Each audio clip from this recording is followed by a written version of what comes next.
सबसे पहले आपको बताएंगे, मरियम नवाज का कहना है कि पीटीआई के हाथ में बल्ला नहीं डंडा था जो अब छीन लिया गया है। वो डंडा इन्होंने पाकिस्तान की रियासत पर चलाया, शोहदा की यादगारों को तोड़ा। किसी दहशतगर्द जमात को सियासी जमात का इंतखाबी निशान नहीं मिल सकता। ओकाड़ा में जलसे से खिताब में मरियम नवाज ने कहा कि अगर ये कहीं डंडा या पेट्रोल बॉम्ब का इंतखाबी निशान चाहिए तो हम इलेक्शन कमीशन से कह देंगे कि दे दो इन्हें। ऐसे लोगों को इंतखाबी निशान नहीं, इबरत का निशान मिलता है। तुम्हारे हाथ में बल्ला नहीं था, तुम्हारे हाथ में डंडा था। वो डंडा अब तुम्हारे हाथ से छीन लिया गया है। वो डंडा जो तुमने पाकिस्तान की रियासत पर चलाया, पाकिस्तान के अवाम की रोटी पर चलाया, तुमने उस डंडे से शोहदा की यादगारों को तोड़ा। दहशतगर्द जमात को सियासी जमात का इंतखाबी निशान नहीं मिल सकता। आज हमें कहो कि मेरा इंतखाबी निशान डंडा होना चाहिए या मेरा इंतखाबी निशान पेट्रोल बम होना चाहिए, तो हम इलेक्शन कमीशन को कहते हैं दे दो इनको। अब मदर इन लॉ के फोन से फैसले की सहूलत मुयस्सर नहीं है। तमाम दुनिया ने काजी फाइज ईसा की अदालत में लाइव देखा कि अदालत जवाब मांगती रही, इनके पास जवाब नहीं था कि अपने इंट्रा पार्टी इलेक्शन में धांधली क्यों की। ऐसे लोगों को इबरत का निशान मिलता है, इंतखाबी निशान नहीं मिलता। मेरे भाइयों बुजुर्गों, चीफ ऑर्गेनाइजर मुस्लिम लीग नून मरियम नवाज ने जलसे में यह भी कहा कि नवाज शरीफ पर जुल्म करने वाला एक एक किरदार अपने अंजाम को पहुंच रहा है। ये नवाज शरीफ ने इंतकाम नहीं लिया, कुदरत ने सो मोटो नोटिस लिया है। उकाड़ा में जलसे से खिताब में मरियम नवाज ने कहा कि वो बुज़दिल जूतियां छोड़कर इस्तीफा देकर भागा है, कुदरत की लाठी बेआवाज है। अदालत के अहाते से जालिम की जूती छोड़कर भागने के मनाजिर देखे हैं। कुदरत की अदालत ने पाकिस्तान के और नवाज शरीफ के साथ होने वाले जुल्म का सुओ मोटो ले लिया है कि आवाज भी नहीं आ रही और कुदरत की लाठी किस तरह चारों तरफ जो है वो अपना असर दिखा रही है। बेगुनाहों का एहतसाब करते हुए ताकत के बलबूते पे फिरौन बने हुए थे और आज अपनी बारी आई तो मुंह छुपाकर जूतियां छोड़कर भाग रहे हैं। अदालतों के हाथों से जूती छोड़कर दौड़ लगाने की कहानी, उसके मनाजिर आप लोगों ने अपने आंखों से देखे कि नहीं देखे? जब इंसान नवाज शरीफ की तरह सच्चा होता है तो शेर की तरह डट के खड़ा हो जाता है। इसलिए मुंह छुपाना पड़ता है कि चोरी की हुई है, कहीं चोरी पकड़ी ना जाए। किस तरह ये बुज़दिल दुम दबाकर जूतियां छोड़कर भागे हैं। इस्तीफे पे इस्तीफा आ रहा है। Chairman peoples party Bilawal Bhutto Zardari ने बिलावल भुट्टो जरदारी की इंतखाबी निशान से मुतालिक सुप्रीम कोर्ट के फैसले की तारीफ करते हुए कहा है कि चीफ जस्टिस काजी फाइज ईसा ने सियासी नहीं कानूनी फैसला दिया है। कंबर में साफियों से गुफ्तगू में बिलावल भुट्टो जरदारी ने कहा कि चीफ जस्टिस चाहते तो सियासी फैसला दे सकते थे, मगर उन्होंने ये रिवायत तोड़ दी। पाकिस्तान तहरीके इंसाफ के कारकुन अदालत को ब्लेम करना चाहते हैं, उनके अपने अंदर देखना चाहिए कि कहाँ कुठाई हुआ, किससे कुठाई हुआ, जिससे अब उनका और उनका जमात का नुकसान हो रहा है। जहाँ तक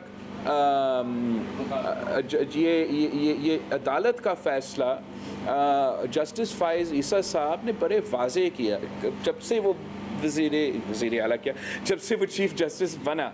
he is been very clear कि वो सियासी फ़ैसले ने कानून पे अमल दरामद करते हुए फ़ैसले देंगे। अगर जस्टिस फाइज ईसा एक सियासी फ़ैसला देना चाहते थे तो वो कानून के एक तरफ रख के एक सियासी फ़ैसला दे सकते थे, मगर वो ये रवायत तोड़ना चाह रहा था। रहनुमा पीटीआई ने कहा कि सुप्रीम कोर्ट के फैसले के बावजूद इलेक्शन का बॉयकॉट नहीं करेंगे। अरियाला जेल के बाहर गुफ्तगू में बैरिस्टर गौहर खान ने कहा कि सुप्रीम कोर्ट के फैसले से जमहूरियत तबाह होगी, करप्शन का दरवाज़ा खुलेगा। सुप्रीम कोर्ट की जो डिसीजन है जिसने हमसे बल्ला ले लिया, उससे 25 करोड़ अवाम की बुनियादी हकूक़ मुतासर हुए हैं और ये जमहूरियत के ख़िलाफ़ एक साजिश कामयाब हुई है। ये जमहूरियत का बहुत बड़ा नुकसान इससे हुआ है और इससे करप्शन की एक इब्तिदा होगी। लेकिन जो सुप्रीम कोर्ट का फ़ैसला आखिरी है, यही पे अमल होगा। लेकिन इस सिलसिले से हम रुकेंगे नहीं। और न बॉयकॉट करेंगे। इंशाल्लाह हम फुली पार्टिसिपेट करेंगे। खान साहब का यही मैसेज है सारे अपने वर्कर, सपोर्टर, कैंडिडेट्स को घबराना नहीं। इंशाल्लाह 8 फरवरी को जीत आपकी होगी। डटे रहना है, अपने पुरअमन रहना है, कोई इश्तिहाल में नहीं आना, डटे रहना है, अपने वोट का हिफाजत करना है, वोट का सही इस्तेमाल करना है। 8 तारीख को ज़्यादा से ज़्यादा तादाद में निकलना है। इंशाल्लाह 3 दिन के अंदर अंदर हम आप अपने वेबसाइट पे, फेसबुक पे, ट्विटर पे, टिकटॉक पे सबको इंशाल्लाह अपने ऑफिशियल PTI के अकाउंटों से तस्वीरों के साथ आपको नुमाइंदे बताएंगे कि यही हमारे नुमाइंदे और ये उनकी जो है ना निशानात है। अभी आपको बताएंगे पाकिस्तान तहरीक इंसाफ ने इलेक्शन कमीशन के खिलाफ तौहीन अदालत की दरख्वास्त वापस ले ली है। सुप्रीम कोर्ट में दरख्वास्त की समाअत के दौरान PTI के वकील लतीफ़ खोसा ने कहा कि आपकी बहुत मेहरबानी, बहुत शुक्रिया, दरख्वास्त वापस ले रहे हैं। चीफ जस्टिस काजी फाइज ईसा ने सवाल किया कि आप केस चलाना चाहते हैं या नहीं, जिस पर लतीफ़ खोसा ने कहा कि आपकी अदालत में केस नहीं लड़ना चाहते। लतीफ़ खोसा ने कहा कि अब क्या तवक्को करें कि लेवल प्लेइंग फील्ड मिलेगी। दरख्वास्त वापस लेने की हिदायत मिली है। आपकी अदालत में लेवल प्लेइंग फील्ड के लिए आए थे। आपके 13 जनवरी के फैसले से हमारी 230 से ज़ायद नशिस्तें छिन गईं, जिस पर चीफ जस्टिस ने कहा कि हमारा फैसला मानना है माने, नहीं मानना तो आपकी मर्जी। दूसरे केस की बात इस केस में करना मुनासिब नहीं। सुप्रीम कोर्ट के फैसले का अमल बाम पर ना डालें। बार बार कहा था दिखा दें इंट्रा पार्टी इंतखाबात का होना क्या है, उसका सबूत क्या है।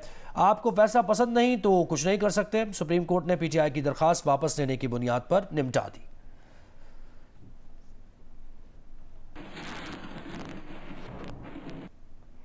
वकील PTI लतीफ़ खोसा ने कहा है कि सुप्रीम कोर्ट के फैसले से जमहूरियत तबाह हुई है। अदालत ने अवाम से अपनी पसंद की पार्टी को वोट देने का हक छीन लिया है। सुप्रीम कोर्ट में दरख्वास्त वापस लेने के बाद गुफ्तगू में लतीफ़ खोसा ने कहा कि लेवल प्लेइंग फील्ड देने के बजाय PTI से फील्ड ही छीन ली गई है।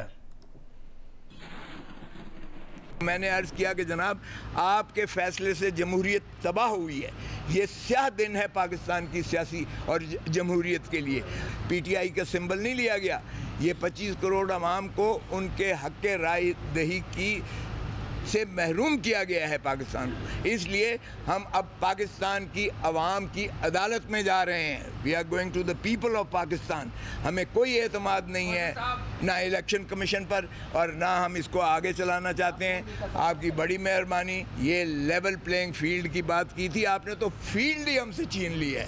सो लेवल प्लेइंग फील्ड की क्या बात कर रहे हैं, जब फील्ड ही आपने छीन ली है तो हमें कोई एतमाद नहीं है। इसलिए हम अपनी ये पिटीशन वापस लेते हैं। पार्टी हमारी इंशाअल्लाह इलेक्ट होकर आएगी, उभरेंगे और ये खसो खासाक की तरह ये जो PDM के हैं और ये बह जाएंगे और लोगों के गम और गुस्सा और नफ़रत में और इजाफ़ा हुआ है। इमरान खान की जो है पॉपुलैरिटी में और इजाफा हुआ है और हमारा वोट बैंक इससे बढ़ा है। जस्टिस मुसर्रत हिलाली साहब ने कहा कि हमने तो खुद ये कागजात नामजदगी फटते हुए देखे हैं, औरतों को धक्के लगते देखे हैं। तो बाहर कैफ चीफ साहब की अजमतों को सलाम। वो फरमाते हैं कि मैं TV देखता ही नहीं हूँ। ये CDs भी हैं, ज़रा उनको भी देख लीजिए। तो उन्होंने कहा कि नहीं अभी ये तो नहीं है। सुप्रीम कोर्ट में समाअत के दौरान जस्टिस मुसर्रत हिलाली ने वकील PTI से सवाल किया कि क्या आपको लगता है इंतखाबात शफाफ नहीं है, जिस पर लतीफ़ खोसा ने जवाब दिया कि इंतखाबात बिल्कुल गैर मुनसिफाना है। इत्तेहाद करने पर भी मुकदमात बनाने की तैयारी की जा रही है। और इस पर जस्टिस मुसर्रत हिलाली ने कहा कि इलेक्शन कमीशन फेयर नहीं है। इलेक्शन कमीशन एक पार्टी के पीछे भाग रहा है। जस्टिस मुसर्रत हिलाली ने सवाल किया कि क्या इलेक्शन कमीशन को दूसरी जमातें नजर नहीं आती।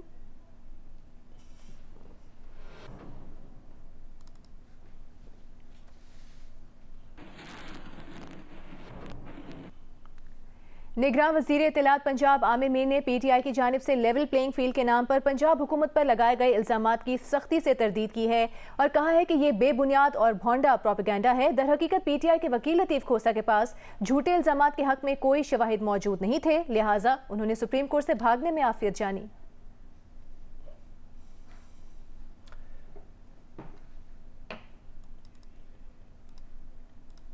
साबिक़ वफाकी वज़ीर सुमेरा मलिक ने टिकट न मिलने पर नून लीग छोड़ दी है। साबिक़ वफाकी वज़ीर सुमेरा मलिक ने सदर नून लीग पंजाब राना सनाउल्लाह को अपना इस्तीफ़ा इरसाल कर दिया है।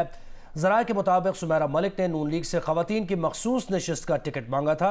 और टिकट न मिलने पर आज सुमेरा मलिक ने अपना इस्तीफा नून लीग के सूबाई सदर राना सनाउल्लाह को भेज दिया है। तर्जुमान ने कहा है कि पार्टी ने नजरअंदाज किया, अब सुमेरा मलिक इस्तेहकाम पाकिस्तान पार्टी के उम्मीदवारों की हिमायत करेंगी।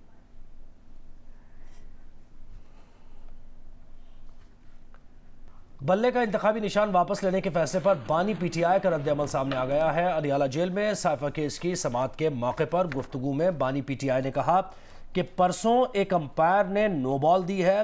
लंदन प्लान के तहत उन्हें जेल में डालकर पीटीआई को खत्म करने की कोशिश की गई। बानी पीटीआई का यह भी कहना था कि नवाज शरीफ हमेशा अंपायर्स को साथ मिलाकर खेलता है। वो पेश गोई कर रहे हैं कि उनके साथ बहुत बुरा होने वाला है। नवाज, जरदारी और मरियम ने तोशा खाना से बुलेट प्रूफ गाड़ियां ली, उन्हें कोई नहीं पूछता। साइफर केस का ओपन ट्रायल किया जाए ताकि लोगों को हकाइक का पता चले।